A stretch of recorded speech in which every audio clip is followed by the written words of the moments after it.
Good evening, students. In the previous class, we discussed some important laws, isn't it? First one, Newton's second law.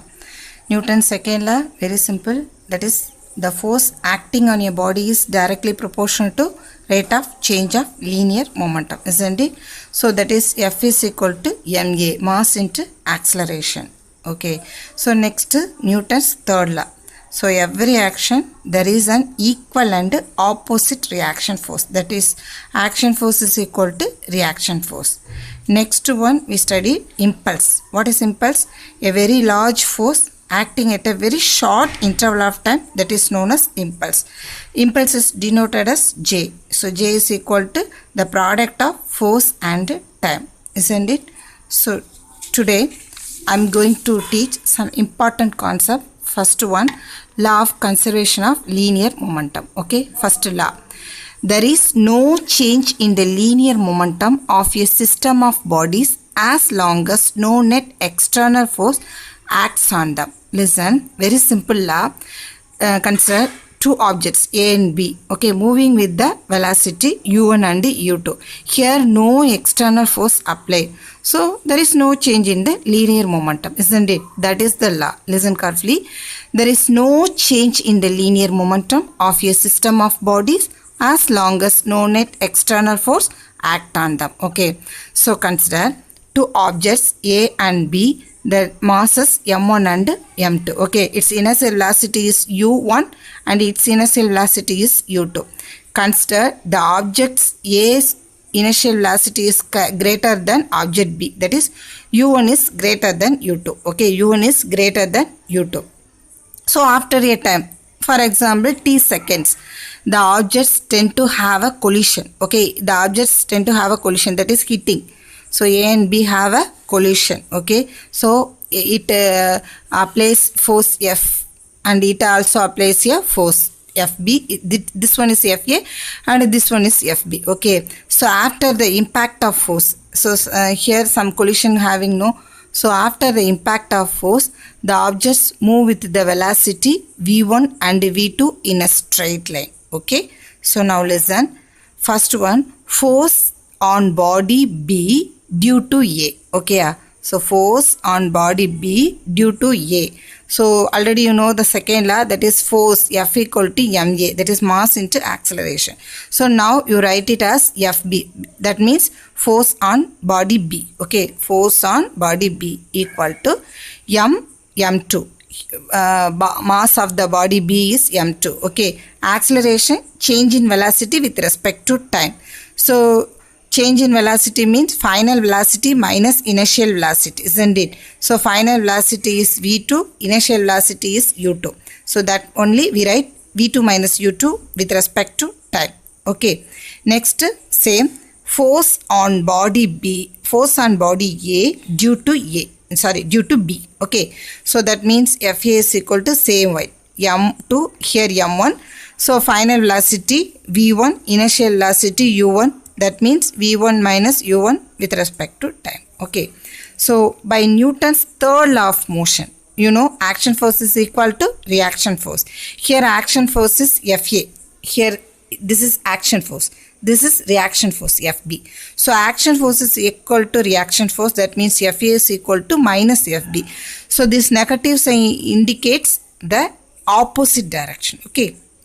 So FA, what is FA? M1 V1 minus U1 by T. What is FB? M2 V2 minus U2 by T. Okay, so cancel T on both sides. Okay, cancel T. So what happened? M1 V1 minus M1 U1. Okay, and M2 minus M2 V2 minus into minus plus M2 U2. Okay, so next rearranging the terms. Okay, M1 V1 here minus m2 v2 here plus m2 v2 equal to m1 u1 plus m2 u2. Okay, so in the absence of external force, the algebraic sum of the momentum after collision is equal to the numerically equal to the algebraic sum of the momentum before collision. Okay, so hence the law of conservation of linear momentum is proved. Very simple law. There is no change in the linear momentum of a system of bodies as long as no net external force acts on them. Okay, next one, rocket propulsion. Okay, you know what is rocket? Rocket is a spacecraft, aircraft, vehicle. It's help to travel into space, isn't it? That is a vehicle that helps to travel into space, isn't it? So let us see how a rocket is propelled into space. Okay, so listen. So propulsion of rocket is based on two laws. First one, law of conservation of linear momentum. Okay, as well as Newton's third law of motion. Okay, listen carefully. First, I already told rocket is a vehicle, no? So you filled with the fuel. Rockets are filled with a fuel, whether it is liquid or solid. Okay, in the propellant tank. In the propellant tank, we fill the fuel. Okay, so when the rocket is fired, what happened? The fuel is burnt, isn't it? And a hot gas is ejected with a high speed from the nozzle. Okay, of the rocket. From the nozzle of the rocket, hot gas is ejected and it producing a huge momentum. Okay, so to balance this momentum, an equal and opposite reaction force is produced in the combustion chamber, so which makes the rocket to project forward. Okay, yeah. So force on hot gas, action force, and force on rocket, that is reaction force. Here Newton's third law, isn't it? So while in motion, the mass of the rocket gradually decreases until the fuel is completely burned out, isn't it?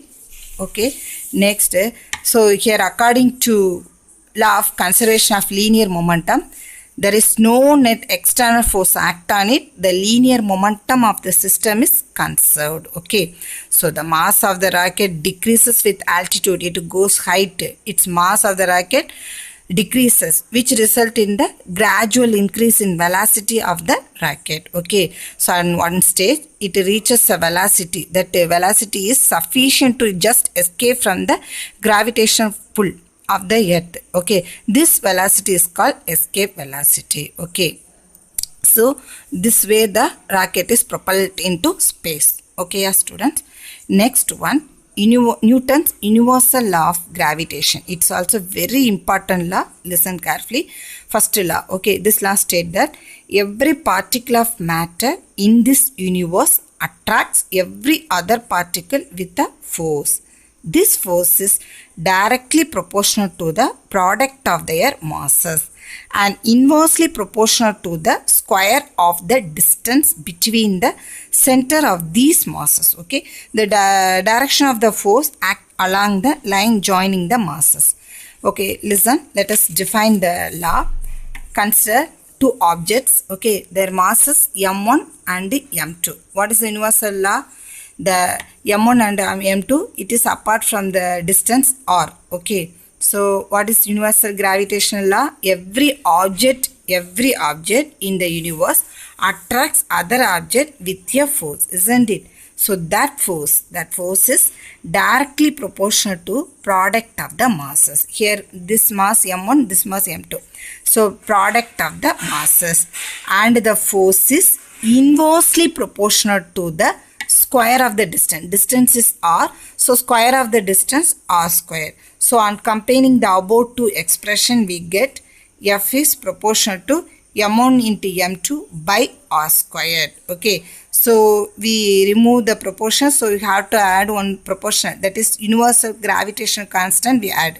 So F is equal to G m1 m2 by r squared. Okay, so G is known as universal gravitational constant and its value in SI unit is G is equal to 6.674 into 10 to the power minus 11 Newton meter square kilogram power minus 2. So how to write the unit? Listen.